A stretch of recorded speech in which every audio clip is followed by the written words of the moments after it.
भवानी प्रसाद मिश्र द्वारा रचित घर की याद कविता का सार इस प्रकार है। देखिए बच्चों, यह कविता 1942 के भारत छोड़ो आंदोलन के दौरान लिखी गई थी। कविता कारावास में लिखी गई। वहाँ जब कवि कारावास में थे, वहाँ उसे अपने घर के प्रिय सदस्यों की बहुत याद आई।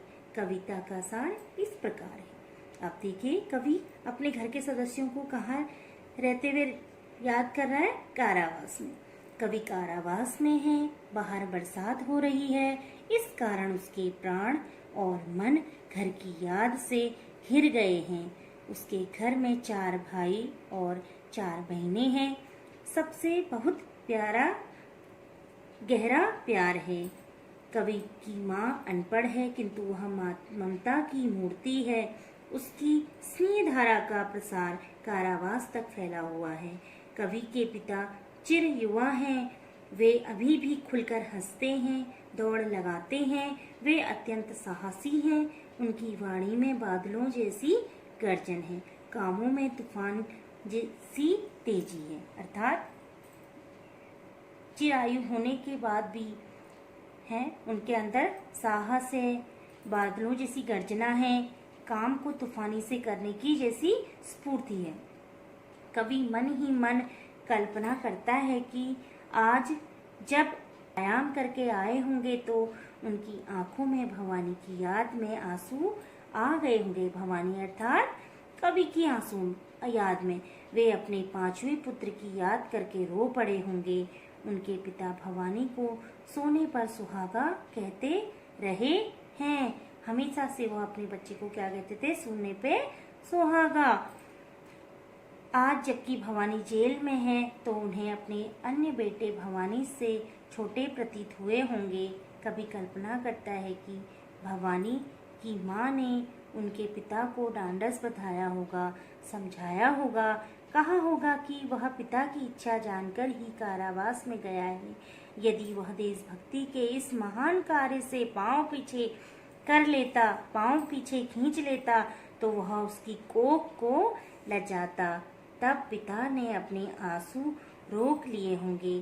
कवि सजीले सावन को अपना संदेशवाहक बताता है और उससे प्रार्थना करता है कि वह चाहे कितना भी बरस ले, किंतु उसके पिता की मर्म को दुखी न करे। वह पिता को जाकर बताए कि भवानी जेल में मस्त है, पढ़ रहा है, लिख रहा है, काम कर रहा है, लोग उसे चाहते हैं। वह डट कर भोजन करता है, खेलता कूदता है और मस्त रहता है। कवि उसे सावधान करता है कि कहीं वह गलती से उसकी वास्तविक स्थिति का वर्णन ना करे। अर्थात कवि की वास्तविक स्थिति क्या है कि वह कारावास में दुखी है, अपने परिजनों को याद कर करके दुखी हो रहा है और अर्थात अपने परिजनों के बारे में सोच रहा है कि मेरे कारावास में रहने से मेरे परिजन कितना दुखी होंगे। कहीं यह न कह दे कि जेल में भवानी बहुत उदास, मौन व बेचैन है। आज पानी गिर रहा है, बहुत पानी गिर रहा है, रात भर गिरता रहा है, प्राण मन घिरता रहा है। बहुत पानी गिर रहा है, घर नजर में तिर रहा है, घर की मुझसे दूर है जो, घर खुशी का पूर है जो। अब कवि का कहने का आशय क्या है? कवि कहाँ पे ऐसा बोल रहा है? कारावास में रहते हुए कवि ऐसा बोल रहा है कि आज बरसात हो रही है, पानी बहुत अधिक बरस रहा है, रात भर वर्षा हो रही है। पानी के बरसने को, बरसात के होने को वो अपनी घर की याद में कह रहा है। ऐसे में मेरा मन और मेरे प्राण घर की याद में घिर रहे हैं। मेरी नजरों में मेरा घर और घर के सदस्य तैर रहे हैं। अर्थात इस बरसात में, इस रात भर की बरसात में मैं और मेरे घर के सदस्य मेरी घर की याद में तैर रहे हैं। एक एक करके सबकी याद आ रही है। मेरा मन घर खुशियों का भंडार है, परंतु दुर्भाग्य से वही आज मुझसे दूर हो गया है। अब किसको कह रहा है कवि अपने खुशियों का भंडार? अपने घर को अर्थात अपने घर के सदस्यों को क्या कह रहा है, खुशियों का भंडार। परंतु दुर्भाग्य अर्थात कारावास में रहने से वह आज उससे सब दूर है। अब देखिए, छोटे छोटे वाक्यों और तुकों के सहारे कविता सचमुच मनमोहक बन पड़ी है। पानी गिर रहा है, वाक्य की आवृत्ति से वर्षा की झड़ी का बिंब साकार हो रहा है। और यहाँ पे देखिए, बहुत पानी गिर रहा है, मैं कौन सा बिंब, वर्षा होने का बिंब साकार हो उठ रहा है। घर नजर में तिर रहा है, मैं चाकसु बिंब दिखाई दे रहा है। अब देखिए सेकंड पोएम। घर में 4 भाई, मायके में बहन आई, बाप के घर हाय रे परिताप के घर में सब जुड़े हैं, सब की इतने सब जुड़े हैं, 4 भाई 4 बहनें, भुजा भाई प्यार बहनें। अब देखिए, उसे किसकी याद आ रही है, अपने भाई बहन के, क्योंकि कभी कितने भाई, 4 भाई 4 बहनें हैं। अब देखिए, परिताप अर्थात कष्ट, शोक किसके लिए हो रहा है उसको, अपनी जो मायके में बहन आई है उसके वो ना देखते हुए, घर पे ना देखते हुए उसे क्या होगा, परिताप होगा अर्थात कष्ट व शोक होगा। कभी कहता है, मेरे घर में 4 भाई हैं, आज मेरी विवाहिता बहन भी घर पर आई होगी। जब वह अपने पिता के घर आई होगी तो यह सोचा होगा कि अपने भाई बहनों के से मिलूंगी, परंतु मुझे ना पाकर वह बहुत दुखी हुई होगी। तब उसे अपने पिता का घर कष्ट का घर प्रतीत होता होगा, अर्थात मुझे भाई बहनों के बीच में ना पाकर उसे अपने पिता का घर कष्टमय प्रतीत हो रहा होगा। मेरे घर में सब भाई आपस में प्रेम के कारण बहुत गहरे जुड़े हुए हैं, उनमें गहरा लगाव और प्रेम है। हम जितने भी भाई बहन हैं, 4 भाई 4 बहनें आपस में मिलजुल कर रहते हैं, अर्थात उनमें गहरा लगाव है। ऐसा भाईचारा बहुत कम देखने में आता है। अर्थात कवि कह रहा है, कारावास में रहते हुए कि जो हम भाई बहनों का प्रेम है वह क्या है, बहुत गहरा है, लगाव जो है बहुत गहरा है। ऐसा भाईचारा आज के समय में बहुत कम देखने को मिलता है। मेरे 4 भाई हैं, वे सब भुजा के समान सहयोगी, कर्मशील और बलिष्ठ हैं। मेरी बहनें भी 4 हैं, वे चारों स्नेह की भंडार हैं। अब देखिए, काव्य सौंदर्य। भाई के लिए भुजा की उपमा और बहन के लिए प्यार की उपमा बहुत मनोरम बन पड़ी है। कवि के अभाव में बहन को अपने पिता का घर भी परिताप का घर लगा होगा। यह कथन अत्यंत प्रभावी व सुंदर है। प्रश्न शैली का मनोरम प्रयोग हुआ है।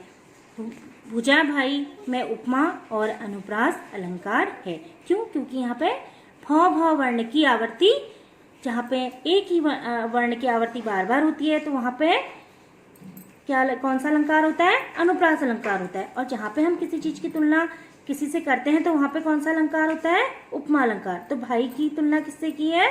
भुजा से। अब देखिए नेक्स्ट, और माँ बिन पड़ी मेरी दुख में वह गड़ी मेरी, माँ की जिसकी गोद में सिर रख लिया तो दुख नहीं फिर, माँ की जिसकी स्नेह धारा का यहाँ तक भी पसारा, उसे लिखना नहीं आता जो कि उसका पत्र पाता। अब कवि क्या कह रहा है अपनी माँ के लिए?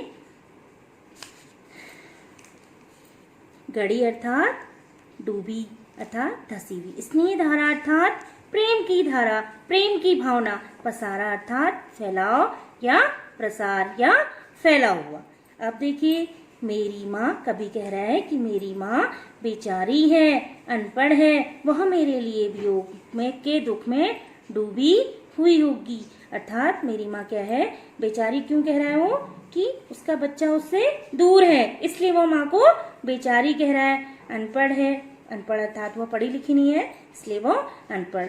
वह मेरे वियोग के दुख में डूबी है, वह इतनी ममतामयी है कि यदि मैं उसकी गोद में एक बार सिर रख लूं तो फिर कोई दुख मेरे पास नहीं भटक सकता। अर्थात हमारी माँ की ममता ऐसी होती है बच्चों के लिए कि अगर बच्चा अपनी माँ के स्नेह स्मृति में भी अगर रहे तो उसमें क्या होगा, दुख की छाया नहीं पड़ेगी, दुख उसके पास नहीं भटक सकता। मेरी माँ की स्नेह धारा का फैलाव यहाँ कारागृह तक भी फैला है। अब कवि कह रहा है कि मेरी माँ का स्नेह, माँ का प्रेम प्यार कारावास में भी फैला हुआ है, कारावास में भी मुझे महसूस हो रहा है। यहाँ भी मैं उसकी ममता का स्पर्श अनुभव कर रहा हूँ। मेरी माँ अनपढ़ है, वह लिखना नहीं जानती, नहीं तो मुझे पत्र अवश्य लिखती। मैं जानता हूँ वह मेरे बिना नहीं रह सकती। अब देखिए काव्य सौंदर्य। कवि ने निरक्षरता की समस्या को भी उभारा है। माँ की गोद में सिर रखने का बिंब साकार हो उठा है। अर्थात कौन सा बिंब? माँ की गोद में सिर रखने का। प्रसार की जगह पसारा शब्द का प्रयोग बहुत सुंदर है। मिश्र जी की भाषा बातचीत के समान सरल, सहज, प्रभावपूर्ण और अनुभूतिपूर्ण। वे कविता करने या गाने की बजाय कविता कहते हैं। कविता सचमुच मनमोहक बन पड़ी है। अब देखिए नेक्स्ट पोयम। पिताजी जिनको बुढ़ापा एक क्षण भी नहीं व्यापा, जो अभी भी दौड़ जाएं, जो अभी भी खिलखिलाएं, मौत के आगे ना हिचके, शेर के आगे ना बिचके, बोल में बादल गरजता, काम में झंडा लरजता। अब देखिए पिता के लिए क्या बोल रहा है कवि। व्यापा अर्थात फैला, अनुभव हुआ, खिलखिलाया हंसते, हमेशा जो चेहरा खिलखिलाए, दुख में भी खिलखिलाए। हिचके अर्थात डरे, बिचके अर्थात घबराए, बोल अर्थात वाणी, झंडा झंझा अर्थात आंधी, लर्जता अर्थात लहराता।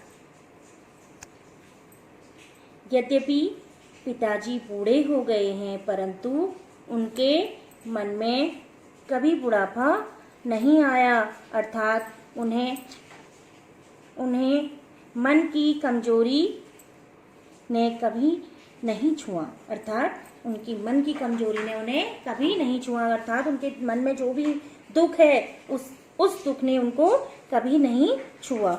आज भी अपने हृदय में युवकों जैसा उत्साह और साहस है। शरीर से भी वे इतने स्वस्थ हैं कि अब भी लंबी दौड़ लगा लेते हैं। इस उम्र में भी वे खिलखिलाकर हंसते हैं। उनके मार्ग में मौत जैसी भयंकर बाधा भी आ जाए तो वे हंसकर उसका मुकाबला कर लेते हैं।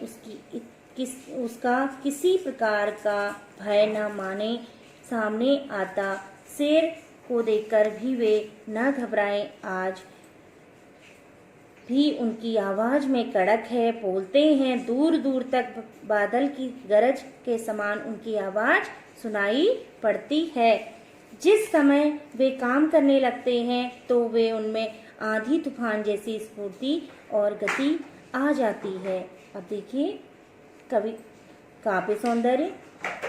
वीर रस की मनोरम अभिव्यक्ति है। अब वीर रस यहाँ पे क्यों आया? क्योंकि पिताजी की वीरता का वर्णन है, तो यहाँ पे कौन सा रस आया? वीर रस।